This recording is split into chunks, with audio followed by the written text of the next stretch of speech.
In 1988, humanity's collective ecological footprint outstripped the Earth's regenerative capacity. By 2007, it had exceeded this by over 50%. Maintaining and protecting the Earth's environment is no longer a crusade driven by intrinsic values. It is an essential for the continuation of humanity. Hi, I'm Ben Carlson, and today I will be discussing the statement, contrasting approaches to environmental management reflect different values. Using a biodiversity case study, discuss how different communities with an interest in the issue have approached a problem and its solutions, and identify the values that inform their positions. I'll start by giving an overview of the topic, then following with a case study. The mitigation of anthropogenic impacts upon the natural world in order to preserve ecosystem services for the future use of humanity, or simply for their own intrinsic value, is known as environmental management. The process of selecting the best means of accomplishing this is called environmental decision making. When it comes to alleviating a human-caused environmental pressure, there is inevitably a level of contention. This occurs as a result of the mitigation process, usually involving sacrificing an activity or technology that was economically beneficial but was causing damage to the environment. Subsequently, environmental decision making is the cause of much social and political divide. The stakeholders in any environmental issue, whether they are individuals, businesses, NGOs, governments, or any other category, will have differing perceptions of a single issue. Take, for instance, an example from one of this week's readings, the different words that leap to mind when a group is confronted with the image of a kangaroo. Our perception of an issue, including those pertaining to environmental management, is dictated by our values and interests. Values are essentially an individual internalized code of the relative importance of the various components of our world that influences our every decision. These values are influenced by our culture, family, religion, education, profession, gender, socioeconomic class, and the media, and so on. An interest, on the other hand, is having a personal stake in the outcome of a specific decision, whether it is potential gain or loss. It is possible for your interest in an issue to directly contradict your values. For example, a mining company's bid to buy land from an individual who purchased the land to conserve its conservation value for 10 times the amount it was initially bought for may tempt that individual to sell, despite it contradicting their values. While there are many positions in between, there are two main streams of thought when it comes to environmental philosophy. At one end of the spectrum, there is the anthropocentric perspective. This is an ideology focused around maximum exploitation of natural resources for economic growth.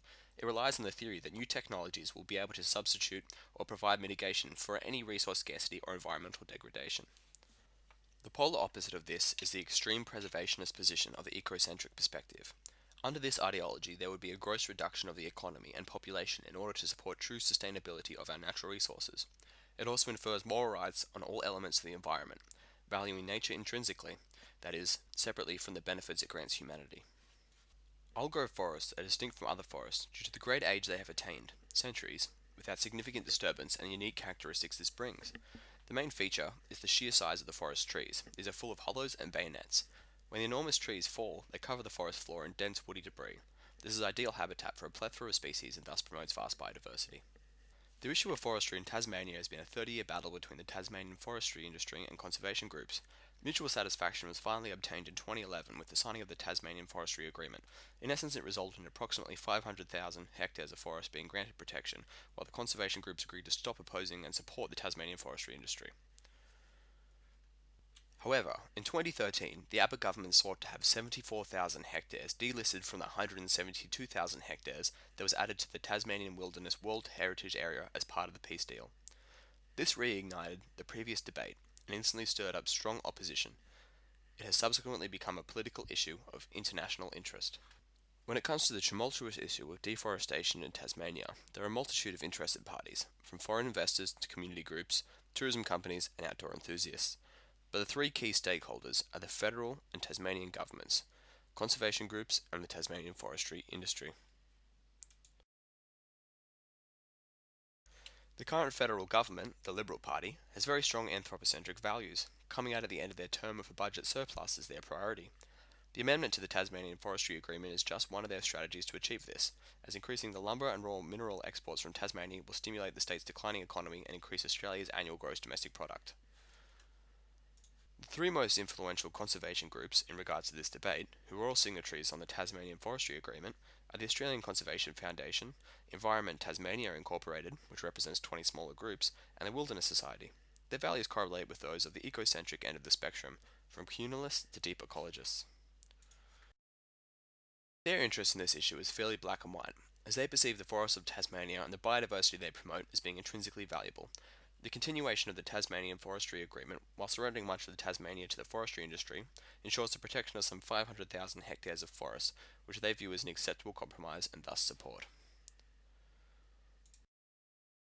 The main groups of the Tasmanian forestry industry are the Australian Forest Contractors Association, the Construction, Forest, Mining and Energy Union, the Forest Industries Association of Tasmania, the National Association of Forestry, Tasmanian Country Sawmillers Foundation, the Tasmanian Forest Contractors Association, and the Timber Communities Australia Limited.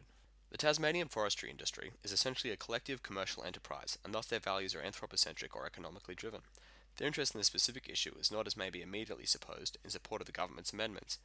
After 30 years of having conservation groups obstructing their business, both in the form of chasing away foreign investors and physically blocking their operations, they welcome the reprieve the TFA brought. I hope that through my wanton rambling, I have managed to provide you with some theoretical foundation for this week's discussion. I look forward to engaging with all of you as we explore the concepts of environmental values and approaches. Thanks for listening. I'll see you on the discussion board.